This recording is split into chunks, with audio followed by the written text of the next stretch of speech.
Thank you for joining us. David Heurtel in for Elias. Well, on In Transit today, a fascinating story this week out of the Plateau. We reached out to Projet Montreal Borough Mayor Luc Rabouin, and he declined being interviewed on both CTV and CJAD 800. But Ensemble Montreal leader Aref Salem is in studio this morning. Thank you, Aref, for joining us. Thank you, David.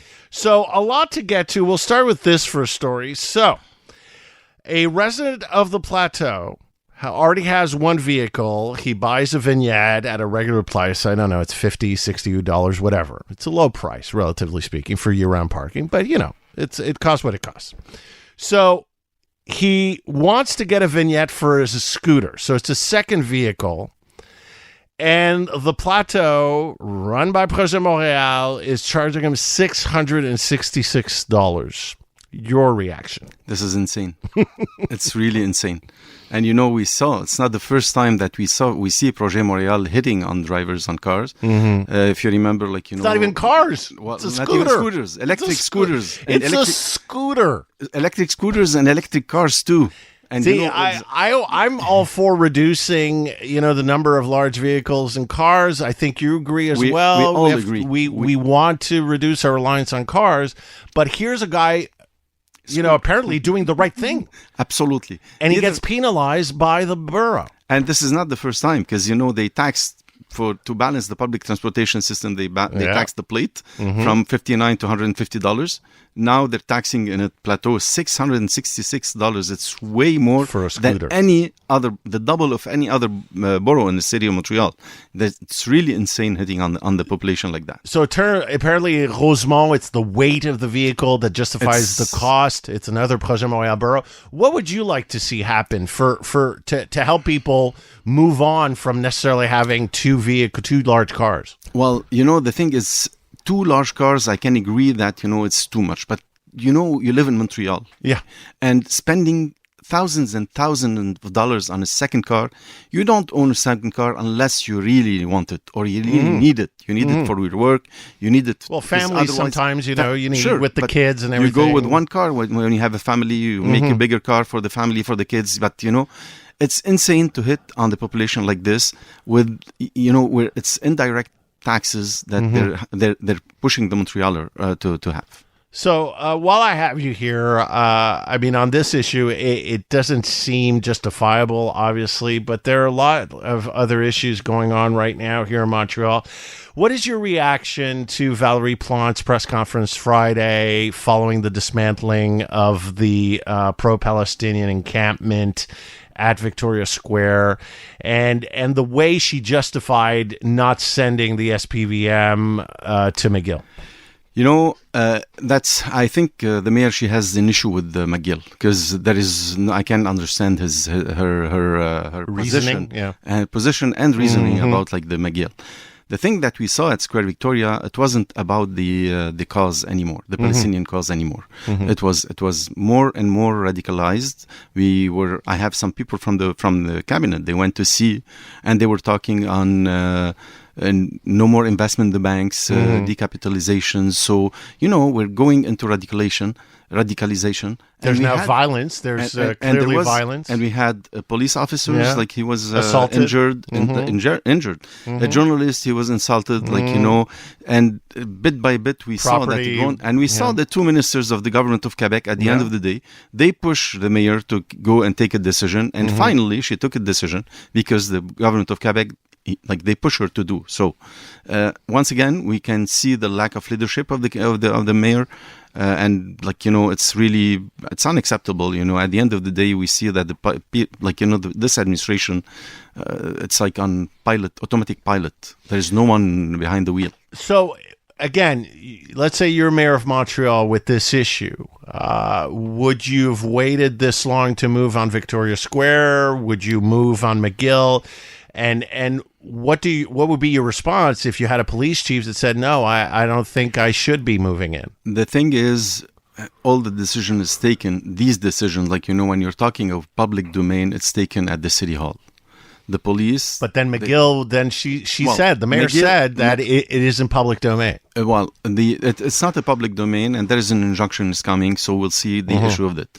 But when we talk about Square Victoria, it's a public domain. And when you go on a public domain, they don't have a legal advisor to tell you if we're going to give you a ticket once you put your car on the street. They give you the ticket and you pay it. So or you can test it. Yeah. You can test it if you want, but at the end of the day, you have to pay I get what you're saying. Yeah. But now, and when you take this public domain, the way it was taken, I can understand the cause. And I can feel the pain of the population and defending this cause. I can feel it. But the thing is, we're in Montreal, and I can't understand, by hitting on the Caisse de Dépôt or hitting on the statue which is there, how can you help this cause at the end of the day? So having an injured, a police officer injured, having, there was issue. We were going into radicalization of the camp. So it was the thing to do, and it was really too late, 2 weeks waiting to have this issue fixed. A lot of questions have been raised about trying to understand why the mayor is so hesitant to move on both encampments. I mean, it took, as you said correctly, it took over 2 weeks to move on the Square Victoria camps.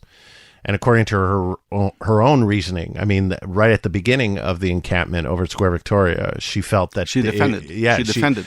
But then she says in her press conference on Friday, she said, "Well, right from the beginning, we felt that it was illegal." But she waited 2 weeks.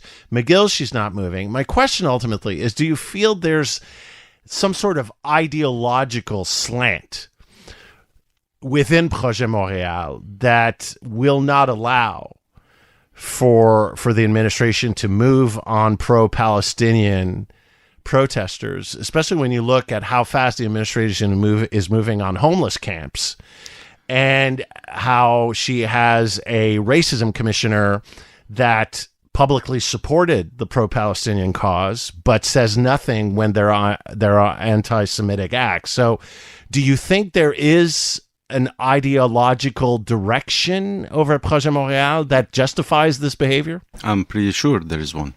And it's not the first time that this administration, and even the mayor, she does stuff that's we don't understand. It took her forever to act. Now with McGill, no action, still no action. And it's not, as I told you, and not just in this homelessness. Look at homelessness. It takes forever to move on. We know, every winter we have a winter. We know the winter is coming. They wait until... Are you talking about Game of Thrones? Yeah. No, but on homelessness, on homelessness, even this morning at Milton Park, in the Journal de Montréal, the story, this woman can't get into her place of business until 3 p.m. because of a homeless person blocking access. What needs to be done? We keep talking about hopelessness, but it seems we're not moving. We talked to Valerie Plante. She says, it's the province's fault. Or we get Robert Baudry of the executive committee saying, it's a very complex issue. When are we? What would you do to solve homelessness or to make at least the situation better? It's unacceptable that the mayor of Montreal, she was elected by the population of Montreal, say that it's not my problem, it's the problem of the government of Quebec. First of all, you put all the players around the table and you try to find a solution. You try to have an action plan.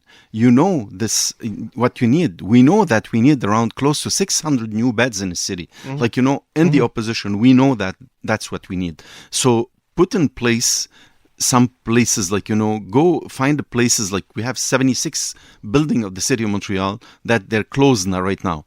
Try to fix them and help this issue, at least give beds to these people so they won't stay on the street. And if you want the financing, yes, you go and knock on the door of the government of Quebec. But you cannot just tell the government of Quebec, find a solution and do whatever you have to do. You are responsible of the citizens of Montreal. You are responsible to find solutions and go knock on the door of the government of Quebec. We will be the first people to help her pushing on that issue with the government when it comes with an action plan and when we know where we are going. Now we don't know where we are going, and every single day she comes out with a reaction after reaction after reaction, like if there is no one is administrating the city. Aref Salem, leader of the opposition at City Hall, thank you so much for coming in this morning. It's a pleasure. Always a pleasure.